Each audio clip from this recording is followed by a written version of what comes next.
Assalamualaikum. Welcome to all of you. Microsoft Excel के lecture 3 में आप सबका वेलकम है। आज हम जो है एक्सेल के बारे में और नई चीजें एक्सप्लोर करेंगे। लास्ट लेक्चर में हमने मार्कशीट बनाई थी और हमने मार्कशीट में कुछ फॉर्मूले पुट किए थे। इफ का यूज जाना था हमने, एंड का, और इफ के अंदर एक और इफ लगाना, मतलब लूप स्टेटमेंट के बारे में हमने जाना था। आज हम कुछ नई चीजों को एक्सप्लोर करेंगे और हम एक्सेल के कुछ ऐसे फीचर्स की तरफ जा रहे हैं अब जिसमें बहुत सारी एक ऐसी यूनिक चीज है जो आपने लाइफ में पहली बार देखी होंगी और जो एक्सेल पहले कवर कर चुके हैं, तो वो मे बी पॉसिबल वो चीजें जानते होंगे ही। लेकिन ये जो चीजें आज के सेशन में है वो बड़ी इंपॉर्टेंट चीजें हैं जो एक्सेल की बेस है। इसके बिना एक्सेल कंप्लीट नहीं होता। तो एक्सेल की बेस की तरफ हम जाएंगे, छोटी छोटी सी एग्जांपल्स देखेंगे और हम कोशिश करेंगे उस बेस को कवर करें, ताकि फिर जब हम एडवांस एक्सेल की तरफ जाएं तो हमारी बेस जो हो वो स्ट्रांग हो चुकी हो। तो हम स्टार्ट करते हैं। लास्ट लेक्चर में, लास्ट सेशन में हमने ये मार्कशीट बनाई थी और आपके सामने है ये डेटा, जिसमें इफ एंड, इफ और इफ की स्टेटमेंट्स हमने लगाई थी और ये पूरी मार्कशीट हमने कंप्लीट की थी। तो जिसने वो लेक्चर मिस कर दिया है तो वो मेरे यूट्यूब के चैनल पे जाके वो लेक्चर देख ले। और आज हम एक नए डेटा पे काम करेंगे। मेरे पास कुछ रॉ डेटा है जो कि कुछ कंपनी का है, और ये जो है 3 से 4 महीने का रॉ डेटा है मेरे पास, जिसमें आप लोगों को दिख रहा होगा। यहाँ पर मैं जूम करके आप लोगों को दिखाता हूँ कि इसके हेडर्स क्या है। सबसे पहले आपको सेल डेट दिख रही होगी। सेल डेट ये वो डेट है जिस जब मेरी प्रोडक्ट जो है वो सेल हुई है। मेरी एक कंपनी है, ठीक है, और ये मेरे सारे ये जो है, ये जो सारे दिख रहे हैं ये मेरे क्लाइंट्स हैं, ठीक है। मैंने अपनी प्रोडक्ट को सेल किया है ये 1 अप्रैल 2020 को, ठीक है। उसकी एक आईडी है मेरे पास, जाहिर सी बात है हर प्रोडक्ट की एक आईडी होती है, तो ये क्लाइंट की आईडी आ गई मेरे पास, ठीक है। और मैंने प्रोडक्ट को सेल किया है। क्लाइंट मेरा कहाँ का था, सिटी यहाँ पर दिख रही है आप लोगों को, कराची का, ठीक है। इसके बाद आपको एक और हेडर है, उसमें दिख रहा होगा अमाउंट इंक्लूड जीएसटी, जो कि 18%, जो कि गवर्नमेंट ऑफ पाकिस्तान की तरफ से है। तो अमूमन आपको ये जो डेटा है, आप अपनी प्रोफेशनल लाइफ में जब जाएंगे, जब आप जॉब्स पे जाएंगे या आप कहीं ऐसा फ्रीलांसिंग की तरफ जाएंगे, डेटा एनालिस्ट की तरफ जाएंगे, तो आपको ये डेटा एज इट इज ऐसे ही दिख रहा होगा, ठीक है। अभी मेरे पास जो एंट्रीज हैं वो 50 हैं, 50 के आसपास एंट्रीज हैं।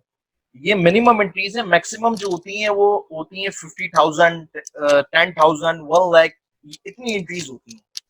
तो अभी तो मैंने आपको छोटी एंट्रीज पे काम करना सिखाना है। तो यहाँ पर लिखा हुआ है अमाउंट इंक्लूड इन जीएसटी, मतलब ये जो अमाउंट है इसके अंदर ही जीएसटी इंक्लूड है। याद रखेगा हमेशा जब भी आपके पास डेटा आएगा तो उसके अंदर अगर लेबल लिखा होगा तो क्लाइंट से आपने पूछना है, अगर वो डेटा सॉर्टिंग के बारे में कह रहा है तो उसमें जीएसटी इंक्लूड होगी। उससे फिर भी कंफर्म करना है, या आप कंपनी का डेटा अपना सॉर्ट कर रहे हैं तो आपको जीएसटी इंक्लूड अमाउंट निकलती है, तो उसमें से आपको जीएसटी हटानी पड़ती है और कंपनी का रेवेन्यू, कंपनी का प्रॉफिट आपको दिखाना पड़ता है, ठीक है। इसके बाद एक और कॉलम है जिस कॉलम में लिखा हुआ है पेमेंट रिसीव डेट, मतलब कि जब प्रोडक्ट तो डिलीवर हुई है मेरी इस तारीख को 1 अप्रैल को, लेकिन पेमेंट जो है वो मुझे 6 अप्रैल को मिली है, ठीक है। कभी कभार ऐसा होता है कुछ पेमेंट्स बाद में भी मिलती है, ठीक है। आप प्रोडक्ट पहले क्लाइंट को भेज देते हो, डिलीवर कर देते हो, पेमेंट बाद में आती है, ठीक है। तो ये मेरे पास कुछ डेटा है और ये रॉ डेटा कुछ बना हुआ है मेरे पास, 50 एंट्रीज है इसमें। और आज हम इस डेटा के साथ खेलेंगे, तो आज हमें आएगा मजा, क्योंकि हमारे पास कुछ डेटा है और इसके साथ हम खेलेंगे कि किस तरीके से हम इस डेटा को खेल सकते हैं और हम इस डेटा के साथ क्या कर सकते हैं। आज के जो टॉपिक्स हैं उसमें कुछ चीजें कवर करानी है, और यह टॉपिक जो है वो पूरी एक्सेल के बेस है। याद रखें ये टॉपिक्स जितने भी हैं ये सारे बेस हैं, इनकी मदद से आप एडवांस पे जा सकते हैं। हमने यहाँ पर टॉपिक जो रखे हैं वो डेटा कैलकुलेशन है, डेट कैलकुलेशन, और उसके बाद कैलकुलेटिंग है, कुछ कैलकुलेशंस वो अलग हैं, डेट्स की अलग हैं, यूजिंग डॉलर का साइन क्या होता है, वैल्यू ट्रांसपोज क्या होती है, सॉर्ट क्या होता है, फिल्टर क्या होता है, मैथ्स ऑपरेशंस जो है वो फिल्टर डेटा में कैसे यूज होते हैं, सब टोटल क्यों लगता है उसमें, पाइवट टेबल क्या है, वी लुकअप क्या है, इफ एंड इफ और एंड इफ ये क्या चीज है। इसके अलावा फॉर्मेटिंग जो है ये दी हुई है मैंने, और फ्लैश फिल वगैरह ये बोनस ट्रिक्स हैं कुछ, ये जो मैंने लास्ट में दी है। ठीक है, कुछ चीजें इसमें आपको कवर करा चुका हूँ मार्कशीट में। हम यहाँ पर वो चीजें जो है वो थोड़ी बहुत देखेंगे, पूरी नहीं करेंगे, लेकिन हम इस पूरे टॉपिक को आज इंशाल्लाह कवर करेंगे। यहाँ पर आपको एरिया दिख रहा होगा, इसका मतलब ये है कि ये पोर्शन किस में गिरता है। ये मैथ्स का पोर्शन है, तो मैथ्स की कैलकुलेशन है। ये फॉर्मूले का पोर्शन है। ये पेस स्पेशल का है, डेटा एनालिस्ट का ये पोर्शन है। इसके बाद वी लुकअप फॉर्मूला है, ये फॉर्मूलेज हैं, ये रिपोर्टिंग के फॉर्म में आता है, और ये बोनस ट्रिक्स हैं जो कि आपकी रिपोर्ट को और बेहतर बनाते हैं। तो हम स्टार्ट करते हैं और हम अपने रॉ डेटा के पास जाते हैं। और रॉ डेटा में मैं सबसे पहले जो है कुछ चीजें यहाँ पर लेता हूँ और उसको एक नेक्स्ट शीट में लेकर जाता हूँ, ताकि मैं आपको आप विजुअल आसानी से कर सकें उस चीज को। ठीक है, सबसे पहले मैं एक सेल डेट जो है इसको पूरे कॉलम को सिलेक्ट करता हूँ। मुझे इस पूरे कॉलम को सिलेक्ट करना है, तो मैंने जो हेडर के ऊपर क्लिक करना है, हेडर वाले सेल को सिलेक्ट करना है। ठीक है, इसके बाद मुझे शिफ्ट एंड कंट्रोल का बटन दबा के रखना है और मैं डाउन एरो प्रेस करूंगा। ये देखें, ये पूरी रॉ जो है वो सिलेक्ट हो गई। फिर मैं कंट्रोल सी से कॉपी करूंगा, न्यू शीट में आता हूं और यहाँ पर मैं कहीं पे भी, अभी मिसाल के तौर पर मैं यहाँ पेस्ट कर रहा हूँ, मैंने यहाँ पेस्ट कर दिया। ठीक है, अभी आपको यहाँ पर हैश हैश दिख रहा होगा। मैंने आपको बताया था कि कॉलम अगर छोटा होता है तो हैश हैश दिखता है। आप यहाँ से ड्रैग कर सकते हो उसको। ठीक है, ड्रैग करोगे तो वो आपके पास डेट आ गई, ये आपके पास सेल डेट आ गई। इसके बाद मैं जाता हूँ, मुझे चाहिए पेमेंट रिसीव डेट। ठीक है, मैं इस कॉलम को भी कंट्रोल शिफ्ट और नीचे करके सिलेक्ट करूंगा, लेकिन ये सबसे नीचे नहीं जा रहा। क्यों नहीं जा रहा? क्योंकि देखिए यहाँ पर ब्लैंक कॉलम है। ठीक है, तो कंट्रोल शिफ्ट और डाउन एरो जो है वो ब्लैंक कॉलम से पहले के एरिया को सिलेक्ट करता है, तो ये ऐसे नीचे नहीं जाएगा। इसके लिए क्या करना पड़ेगा, आपने बार बार कंट्रोल शिफ्ट के साथ डाउन बटन दबाना पड़ेगा और ये फिर नीचे जाएगा। ठीक है, जहां तक आपने चाहिए वहां तक आप सिलेक्ट कर लोगे। मुझे यहाँ तक चाहिए, पूरा कॉलम आ गया, मैंने इसको कंट्रोल सी किया एंड देन मैंने इसके एक कॉलम छोड़ के कंट्रोल वी कर दिया एंड इसको मैंने ओपन कर दिया। ठीक है, ये शॉर्टकट की है ऑल्ट HOI। ये मैं शॉर्टकट कीज आपको प्रोवाइड करूंगा कि शॉर्टकट कीज जो होती है विथ को खोलने की, ऑटोमेटिक विथ, जैसे मैंने यहाँ से ड्रैग किया था, यहाँ पर मैंने ऑल्ट HOI दबाया तो वो खुद ब खुद खुल गया। ठीक है, तो ये इंशाल्लाह शॉर्टकट कीज के सेशन में मैं आपको ये सारी प्रोवाइड कर। अब मैंने यहाँ पर डेज निकालना है, मैंने यहाँ पर स्टेटस निकालना है। स्टेटस निकालना है, स्टेटस क्या निकालना है कि जनाब ये जो डेट है ये तो पेमेंट रिसीव की है और इस दिन डिलीवर हुई, तो मुझे निकालना है कि कितने डेज में मेरी पेमेंट आई है, मैंने वो निकालना। तो सिंपली एक मैथ्स की चीज है, वो हम क्या करते हैं, इज इक्वल्स टू डालते हैं, क्योंकि हम फॉर्मूला जब ओपन करते हैं तो इज इक्वल्स टू यूज करते हैं। देन मैं इस कॉलम को सिलेक्ट करता हूँ। ठीक है, और फिर माइनस करता हूँ और मैं इस कॉलम को सिलेक्ट करता हूँ। ठीक है, और मैं इंटर प्रेस करता हूँ, तो मेरे पास यहाँ देखिए 5 आ गया, यहाँ पर मेरे पास 5 लिखा हुआ आ गया, यहाँ पर मेरे पास 5 लिखा हुआ आ गया। पहली मार्च को था और 6 मार्च को आया, तो 5 दिन का गैप आया। बिल्कुल सही, इसने रिजल्ट प्रोवाइड कर दिया। ठीक है, अब मैं इसको ड्रैग करता हूं तो गौर से देखेगा, यहां भी इसने सही नंबर दिया, यहां भी इसने सही नंबर दिया, यहां पर सही नंबर दिया, लेकिन यहां पर इसने एक बहुत बड़ा नंबर दे दिया। क्यों दिया ऐसा?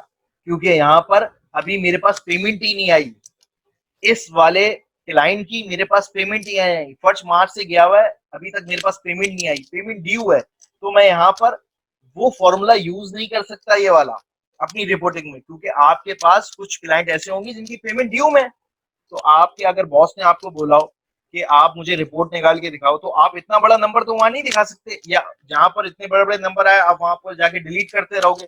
अभी तो 50 रॉस का डेटा है आपके पास, 80,000 रॉस का डेटा आ गया, तो एक एक करके डिलीट करोगे तो आपको तो सुबह हो जानी है। तो इसके लिए आप क्या करोगे, तो इसके लिए लॉजिकल फॉर्मूलाज बने।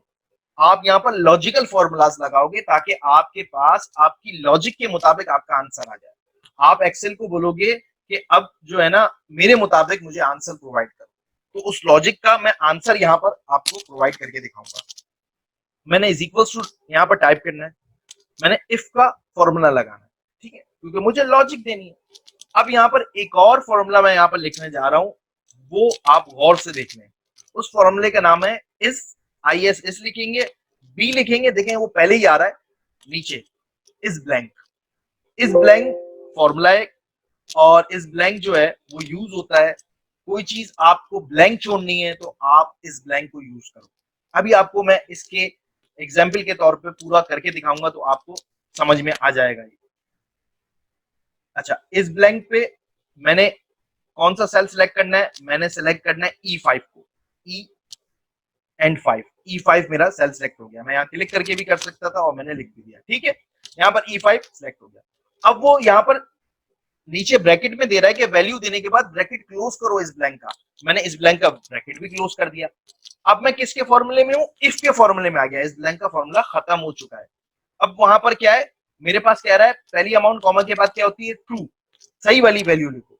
मैंने यहाँ पर लिखा है अगर ये सेल ब्लैंक हो, ठीक है, तो मेरे पास यहाँ क्या लिखा हुआ आ जाए, मेरे पास यहाँ पर लिखा आ जाए ड्यू, मतलब पेमेंट ड्यू है। और फॉल्स, अगर ये ब्लैंक ना हो तो मेरे पास क्या हो, मेरे पास क्या हो, ये वाला सेल जो है वो माइनस हो जाए इस सेल से। आ रही है बात समझ में? और मैं इसको ब्रैकेट क्लोज करता हूं, देन एंटर प्रेस करता हूं, तो देखें अभी भी यहां पर 5 आया। और आप लोग कह रहे थे, आप लोग ये सोच रहे होंगे अभी कि पहले भी 5 आया था तो इसमें उसमें क्या फर्क आया, इसमें फर्क यहां पर पता लगेगा आपको। जैसे ही मैं इस फॉर्मूले को ड्रैग करूंगा तो देखें ब्लैंक की जगह ड्यू आ गया। इसी तरीके से फॉर्मूले को मैं ड्रैग करता रहूंगा मुझे जहां तक चाहिए, ये देखें ब्लैंक की जगह ड्यू आ गया। ये देख रहे हैं आप, कितनी आसानी से आपने एक फॉर्मूला क्रिएट कर दिया, यहाँ पर एक लॉजिक स्टेटमेंट दे दी, जिसकी बुनियाद पे आपने जो आंसर आपको चाहिए था एक्सेल ने वो दे दिया। गौर से इस फॉर्मूले को देख लें, बहुत ही काम आएगा ये फॉर्मूला आगे भी आपको, कि इफ के फॉर्मूले में मैंने इस ब्लैंक डाला, जौन सा सेल मुझे चाहिए था कि वो ब्लैंक होने वाला है, उस ब्लैंक को सिलेक्ट किया, फिर मैंने एक फॉल्स ट्रू स्टेटमेंट दी कि अगर वो ब्लैंक हो तो ड्यू आ जाए, अगर ब्लैंक नहीं हो तो पेमेंट वाली डेट जो है वो सेल वाली डेट से माइनस हो जाए, तो मेरे पास एक्चुअल रिजल्ट मेरे पास आ जाएगा। ठीक है, मेरे पास 5 आई। अब क्या है, बहुत ही सिंपल चीज है, मैं यहाँ पर जो है मैं ऑल्ट शिफ्ट एल दबाता हूँ, फिल्टर यहाँ पर लग जाते हैं और मैं यहाँ से भी जाकर फिल्टर को लगा सकता हूँ। ठीक है, ये शॉर्टकट कीज मैं आपको दूंगा। मैंने यहाँ पर सिलेक्ट करना है, सिलेक्ट करने के बाद यहाँ पर ड्यू लिखा हुआ है, मैं सिलेक्ट ऑल से चेक हटाऊंगा, ड्यू पे क्लिक करूंगा तो मेरे पास वो डेट्स आ गई हैं। क्लाइंट का डेटा यहाँ पर आ जाएगा, क्योंकि अभी मैंने क्लाइंट का डेटा यहाँ पर उठाया ही नहीं, मैंने यहाँ पर आपके सामने जो है वो पहली रॉ उठाई है। अगर मैं ये वाला कॉलम भी उठाता तो मेरे पास यहाँ पर नेम शो हो जाते हैं क्लाइंट के, कौन कौन से क्लाइंट है जो ड्यू है।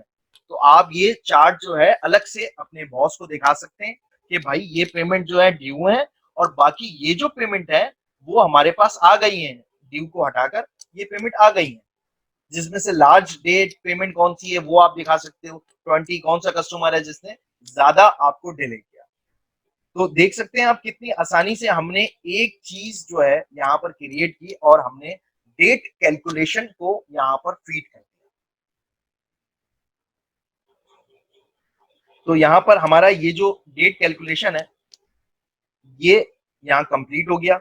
मैं बेसिक्स करवा रहा हूँ, इंशाल्लाह आपको आहिस्ता आहिस्ता जो है ये चीजें आपको एडवांस में सिखाई जाएंगी, अभी बेसिक्स हैं। हमने यहाँ पर फिल्टर भी कवर कर लिया, ठीक है। सॉर्ट का आपको मैं थोड़ा सा बता देता हूँ, और सॉर्ट के लिए मैं यहाँ पर एक डेटा ये वाला यूज कर रहा हूँ, और सॉर्ट आप देख लें सॉर्ट कैसे किया जाता है। मैंने यहाँ पर फिल्टर लगाया, फिल्टर लगाने के बाद मैंने सॉर्टिंग करनी है, ठीक है। अब सॉर्टिंग करने के अलग अलग तरीके हैं, और उन सॉर्टिंग तरीके के मैं कस्टमाइज सॉर्टिंग पे आता हूँ। सॉर्टिंग करना तो आपको आता है, ए टू जेड कर देना, ये वाला कॉलम ए टू जेड हो जाएगा। लास्ट लेक्चर मैंने आपको लोगों को सिखाया था। मैं कस्टम सॉर्टिंग पे आता हूँ। कस्टम सॉर्टिंग पे मैंने यहाँ पर सिलेक्ट करना है, यहाँ पर देखिए मेरे पास सारे हेडर्स आ गए जो मेरे चार्ट के थे, लेबल्स आ गए जिसमें नेम ऑफ स्टूडेंट लिखा हुआ है, स्कूल लिखा हुआ है, सिटी। मैंने यहाँ पर स्कूल सिलेक्ट कर लिया कि स्कूल हो, और इसके अंदर जो वो सेल वैल्यू हो, यहाँ पर सेल कलर भी हो सकता है, फॉन्ट कलर भी हो सकता है, लेकिन अभी यहाँ पर कोई सेल में कलर नहीं दिया हुआ। अगर मैं कलर करता हूँ तो कलर के लिहाज से भी सॉर्टिंग कर सकता हूँ, या फॉन्ट देता हूँ कोई तो फॉन्ट के लिहाज से भी सॉर्टिंग, लेकिन अभी कोई मेरे पास कलर नहीं है तो मैं सेल वैल्यूज को लूंगा, क्योंकि अंदर मेरे पास वैल्यूज है। इसमें मैंने कर दिया a to z, a to z हो जाए मेरे पास स्कूल, ठीक है।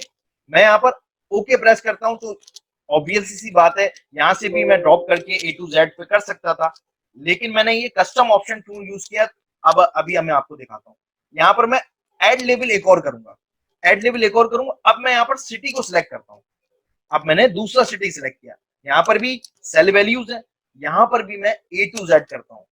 तो क्या होगा, वो सबसे पहले स्कूल को ए टू जेड करेगा, फिर सिटी को ए टू जेड करेगा, डबल सॉर्टिंग हो गई। ये देखें, पहले उसने ए टू जेड करना था तो 1 2 3 पहले ही आएगा, ऑब्वियस सी बात है, फिर एबीसीडी आएगा, तो 1 2 3 स्कूल लिखा, ठीक है, फिर एबीसी लिखा, एक्स वाई जेड। अब सिटी में उसने वैसे सॉर्ट किया, मतलब 1 2 3 वाला लाहौर ऊपर ले आया, 1 2 3 वाला लाहौर ऊपर ले आया, 1 2 3 वाला, फिर एबीसी वाला हैदराबाद ले आया, फिर एबीसी वाला कराची ले आया।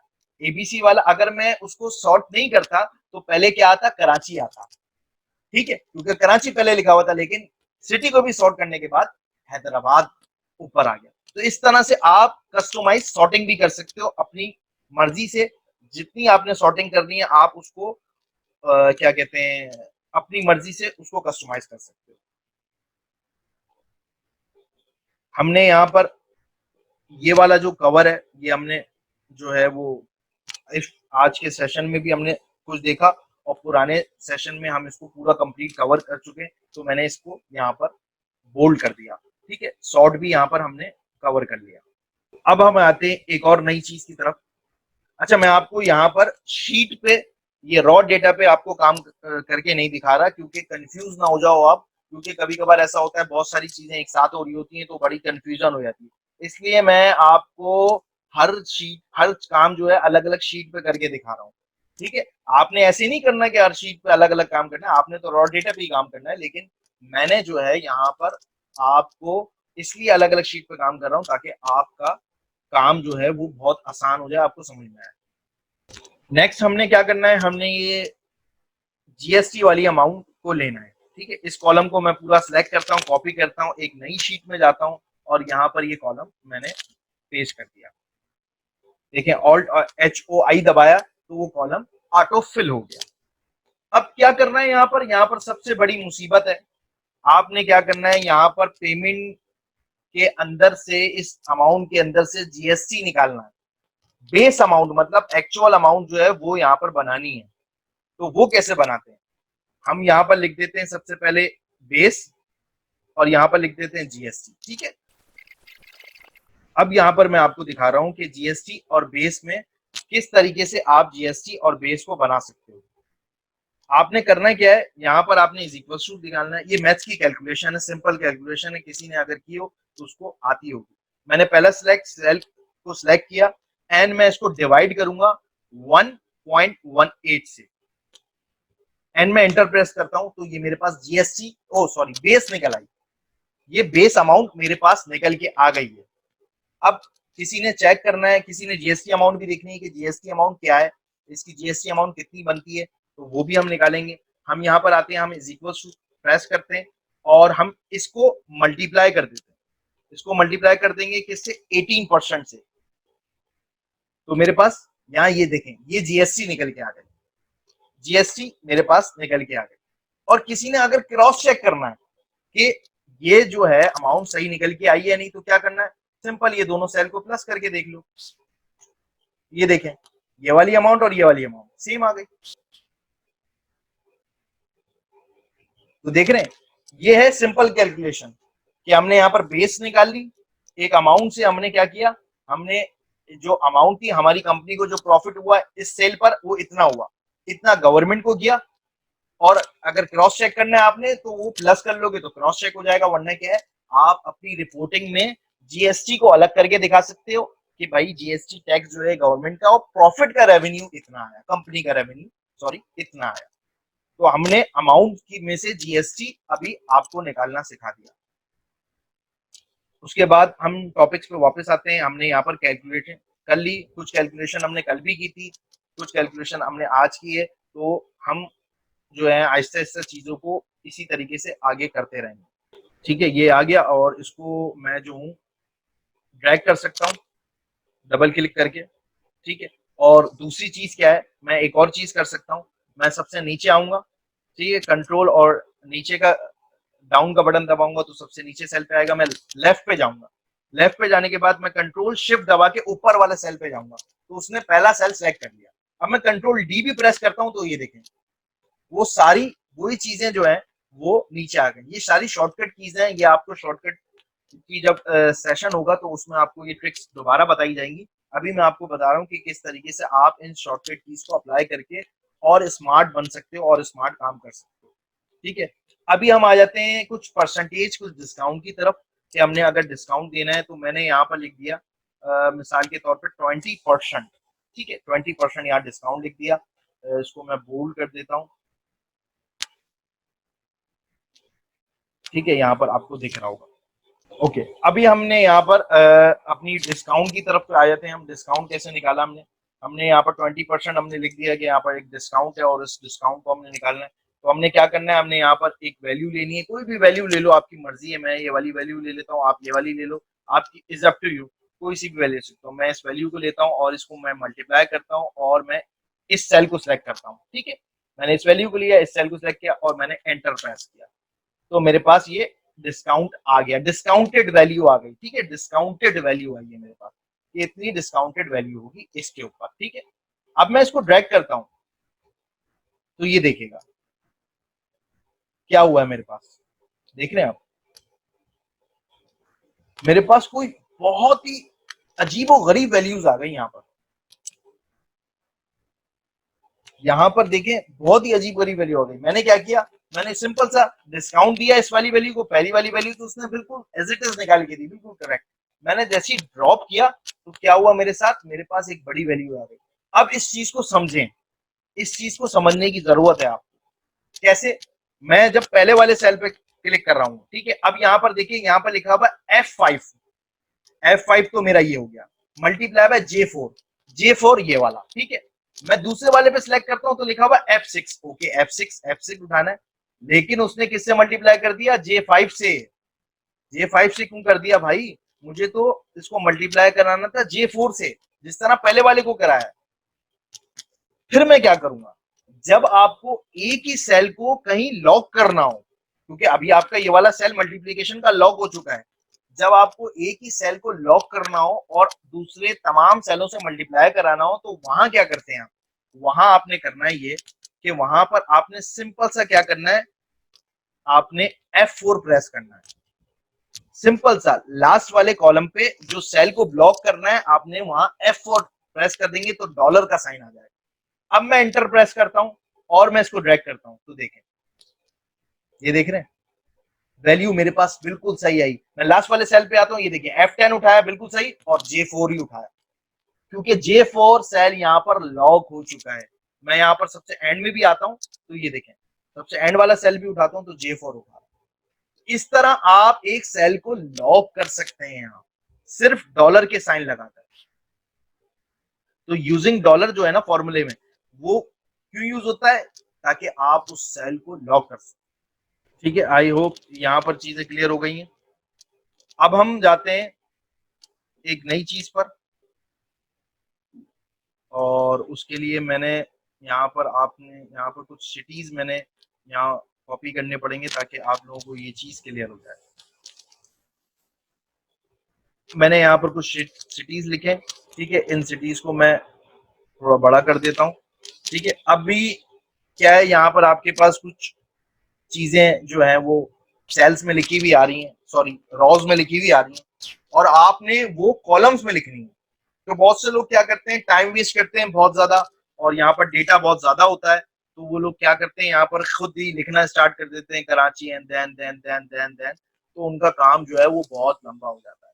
तो आपने सिंपली क्या करना है, इस अमल को आपने यहाँ पर कॉपी करना है, कंट्रोल सी दबाकर या राइट क्लिक मार के आपने कॉपी कर लेना है। ठीक है, अब आपने जिस सेल से स्टार्ट करना है, जो कॉलम स्टार्ट करना है, उस सेल पे लेके आना है, आपने राइट क्लिक मारना है, यहाँ पेस्ट स्पेशल लिखा हुआ है, इसके ऊपर आपने क्लिक करना है। पेस्ट स्पेशल पे क्लिक करने के बाद यहाँ देखें ट्रांसपोज लिखा हुआ आ रहा है, आपने इसके ऊपर चेक लगाना है एंड ओके करना है। तो ये देखें मेरे पास जो सेल्स थे वो कॉलम में कन्वर्ट हो गए। देख रहे हैं आप कितनी आसानी से आपने ये वाला काम कर लिया। सिंपल सी चीज है, क्या करना है, आपने राइट क्लिक दबाना है, पेज स्पेशल पे जाना है, दोबारा मैं नीचे करके दिखा देता हूँ, राइट क्लिक, क्योंकि कॉपी हुआ हुआ है मेरे पास, जितनी बार भी मैं पेज स्पेशल कर सकता हूँ। मैंने यहाँ पर ट्रांसपोज पे चेक लगाना है, ओके प्रेस करना है, वो आ गया। जितना बड़ा भी डेटा हो आप उसको कन्वर्ट कर सकते हो कॉलम्स में, रॉस का डेटा इजीली। हमने यहाँ पर ये सारी चीजें कर ली हैं। अब मैं जाता हूँ रॉ डेटा में। अच्छा, कुछ नई चीजें वो देखते हैं। यहाँ पर रॉ डेटा में आप देख रहे हो, यहाँ पर मेरे पास कंपनी का नेम और उसके आगे कुछ नंबर्स लिखे हुए हैं। वो फोन नंबर भी हो सकता है। कभी कभार आपके पास जो शीट्स आती हैं, डेटा आते हैं, उसके अंदर क्लाइंट का नेम और एड्रेस भी और फोन नंबर भी साथ आ रहा होता है, ठीक है। तो आपको बड़ा डिफिकल्ट हो जाता है कि उसमें से आप चीजें निकालें। तो यहाँ पर मैं मिसाल के तौर पर कुछ एंट्रीज ले लेता हूँ, ठीक है। मैंने यहाँ पर कुछ एंट्रीज दी, मैंने यहाँ कॉपी करके एक नई शीट पे जाता हूँ, इसी शीट पे चले जाता हूँ, मैंने यहाँ पर ये एंट्रीज पेस्ट कर दी, ठीक है। कुछ एंट्रीज मैंने वहां से कॉपी की और यहाँ पर मैंने पेस्ट कर दी, ठीक है। अब मैं यहाँ पर जो है वो करूंगा ये सीन कि मैंने जो है यहाँ पर मुझे नेम अलग चाहिए, यहाँ पर कुछ नेम्स दिख रहे हैं आपको, और मुझे यहाँ पर जो है वो क्या कहते हैं, नंबर अलग चाहिए, क्योंकि मुझे ये डिवाइड करना है। अब मैं इतने सारे चीजों को लिख नहीं सकता, या वरना एक एक करके मैं यहाँ पर इसको कॉपी करके मैं कट करके देन पेस्ट करूं, तो भाई इतना टाइम नहीं है मेरे पास कि मैं इतना सारा काम करूं। तो मैंने क्या करना है, मैंने सिर्फ इस सेल को सिलेक्ट करना है। सिलेक्ट करने के बाद मुझे जाना है अपने डेटा में, ठीक है। डेटा में जाने के बाद और यहाँ पर मुझे पास यहाँ पर एक चीज लिखी हुई है, text to column, text to columns यहाँ पर लिखा हुआ आ रहा होगा आपके पास। आपने सिंपली इसके ऊपर क्लिक करना है। क्लिक करने के बाद यहाँ पर सबसे पहली चीज, इसको चीजों को समझना है। तो यहाँ पर जो पहला चेक लगा हुआ है उस पर चेक लगे लेने देना है। आपने फिक्स विड्थ पर क्लिक नहीं करना, आपने डिटरमिनाइट पे क्लिक रहने देना है। इसके बाद आप नेक्स्ट करोगे। नेक्स्ट के बाद आप कुछ चीजें यहाँ पर आपके पास आएंगी हैं। अच्छा, अभी यहाँ पर मेरे पास जो है वो आपके पास सिर्फ टैब पे चेक होगा, या तो टैब पे चेक नहीं हुआ होगा, आप टैब पे चेक मार देना।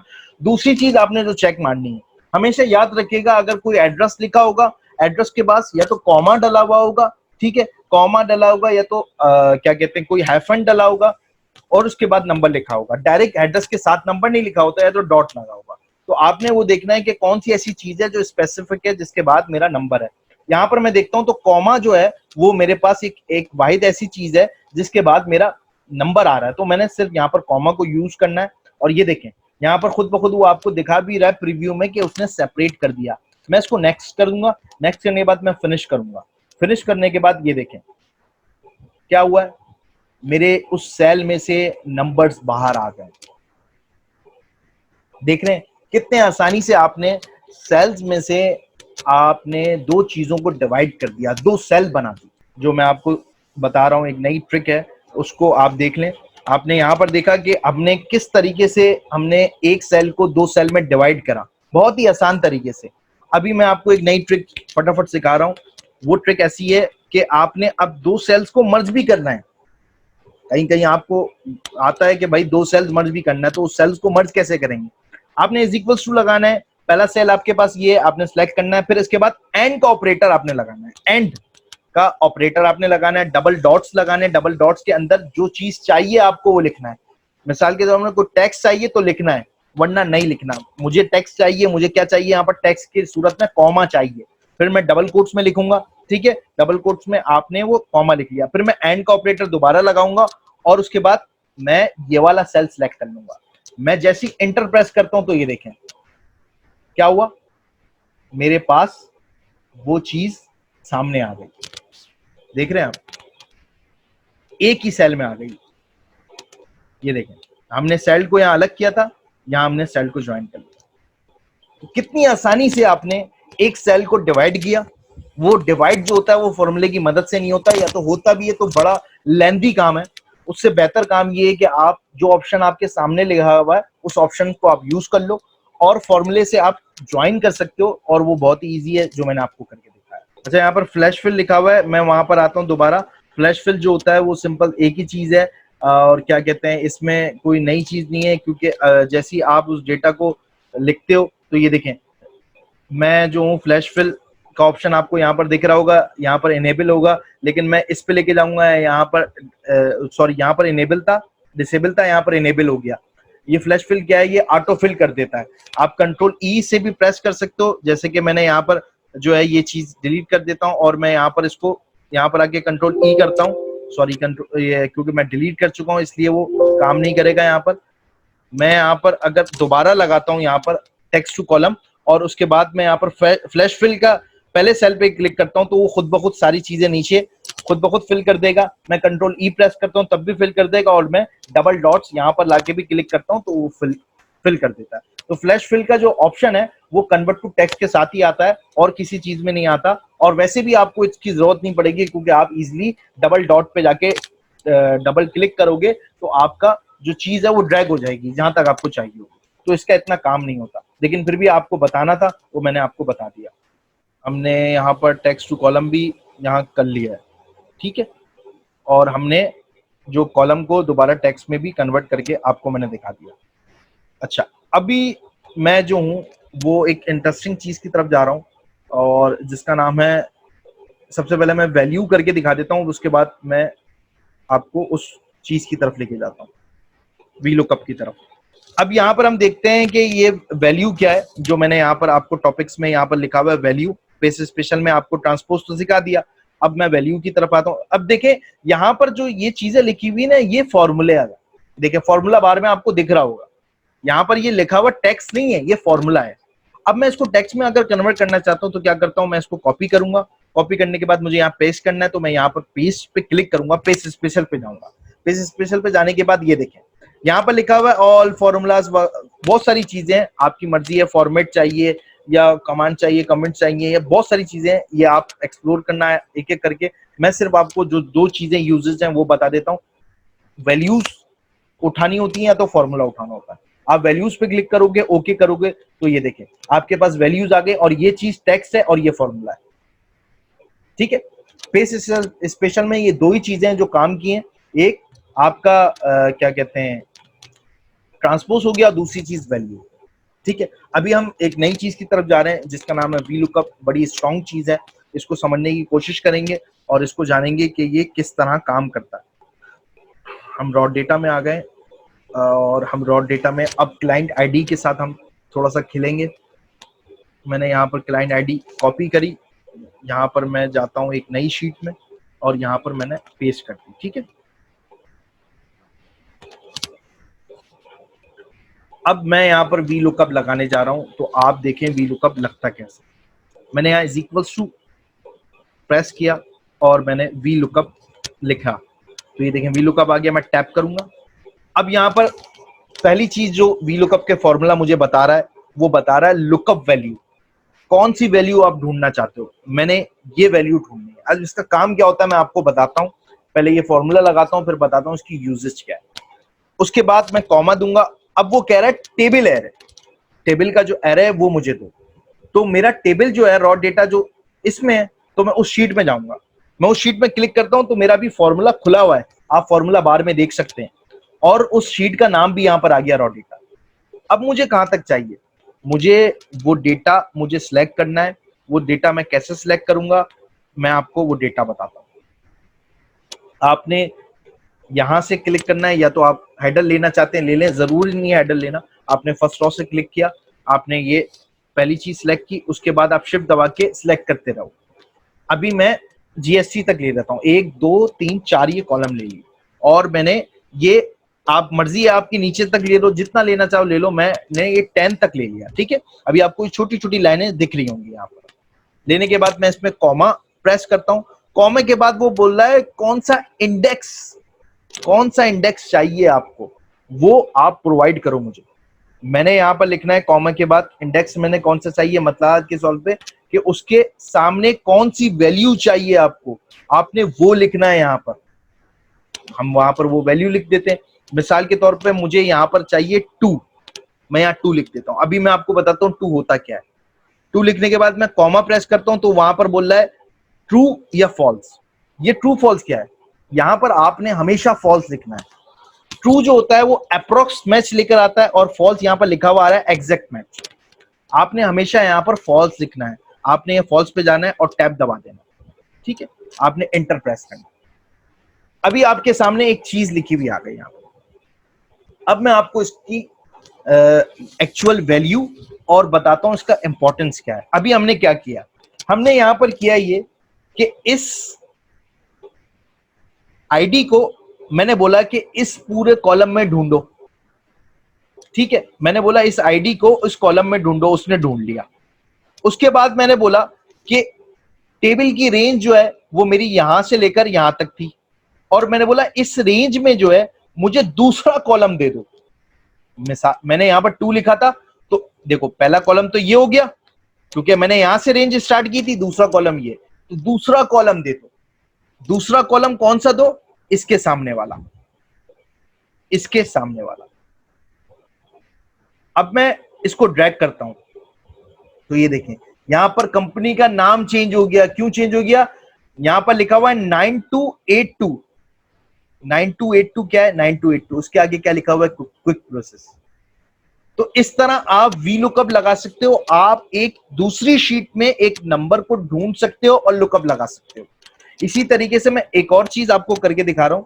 मैंने यहां पर वी लुकअप दोबारा लगाता हूं और आपको, ताकि और इजीली समझ में आ जाए। वी लुकअप देखा, मैंने ये वाली वैल्यू चाहिए, मैंने कॉमा प्रेस किया। अब मैं जाऊंगा अपने रॉ डेटा में।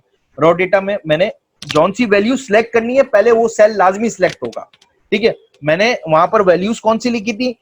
क्लाइंट आईडी लिखी थी, तो क्लाइंट आईडी वाली मैंने पहली चीज सिलेक्ट की। शिफ्ट के साथ मैंने ये पूरा जीएससी तक सिलेक्ट कर लिया। फिर उसके बाद मैंने ये नीचे तक सिलेक्ट किया और उसके बाद मैंने कॉमा प्रेस किया। कॉमा प्रेस करने के बाद अब मैंने जीएससी लेना है, तो 1 2 3 4 आ रहे। मैंने यहाँ पर 4 प्रेस करना है, यहाँ पर कॉमा डालना है, यहाँ पर फॉल्स पे जाके टैब दबाना है, एंटर प्रेस करूंगा तो यहाँ देखिए यहाँ वो अमाउंट आ गए। आ रही है बात समझ? तो इस तरह आप अपना वी लुकअप लगा सकते हो। आप वी लुकअप कहाँ लगा सकते हो? जब आपको नई शीट में काम करना हो, और जरूरी नहीं है शीट्स में काम करना हो, आप दूसरा नया एक्सेल की फाइल खोल के भी वी लुकअप इस फाइल पे लगा सकते हो। तो वी लुकअप का ये काम होता है। आगे जाके हम एडवांस वी लुकअप देखेंगे, वी लुकअप के और भी चीजें देखेंगे। अभी आपको मैंने बेसिक वी लुकअप सिखाया। वी लुकअप हमने कर लिया, ठीक है। उसके बाद हम जो है कुछ चीज़ों पे आ जाते हैं, और ये डेटा है, ठीक है। और इस डेटा की एक वैल्यू है, मैंने इसको सिलेक्ट किया। सिलेक्ट करने के बाद जो है मैंने यहाँ पर फॉर्मेटिंग पे जाना है, और मैंने वही चीज़ जो मैंने आपको लास्ट टाइम बोली थी एक्सप्लोर कर रहे हैं, इन चीज़ों को देख लें। ये देखें, ये कुछ कलर यहाँ पर दे रहा है, और ये कलर जो दे रहा है वो वैल्यू के हिसाब से दे रहा है, ठीक है, कि किसकी वैल्यू बढ़ी हुई है उतना वो कलर दे रहा है। अगर मैं इस वैल्यू को बढ़ा देता हूँ तो यहाँ पर कलर भी बढ़ जाएगा, ये देखें।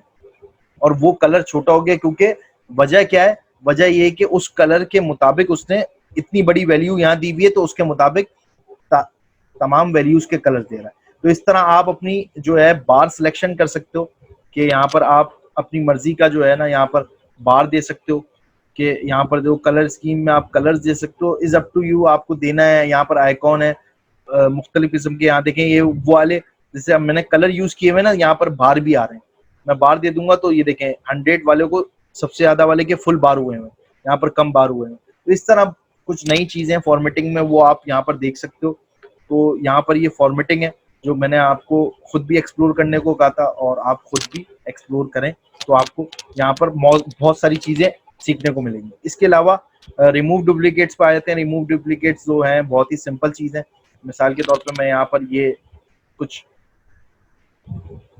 यहाँ पर नाम लिख देता हूँ। ये मैंने यहाँ नाम लिखे, इसके बाद मैंने दोबारा जो है वो कॉपी किया और मैंने ये नाम लिख दिए, ठीक है। ये मेरे पास कुछ नाम आ गए। अब आपको लगता है कि आपके सेल में कुछ डुप्लीकेट्स हैं, आपने वो चीज़ सेलेक्ट करनी है।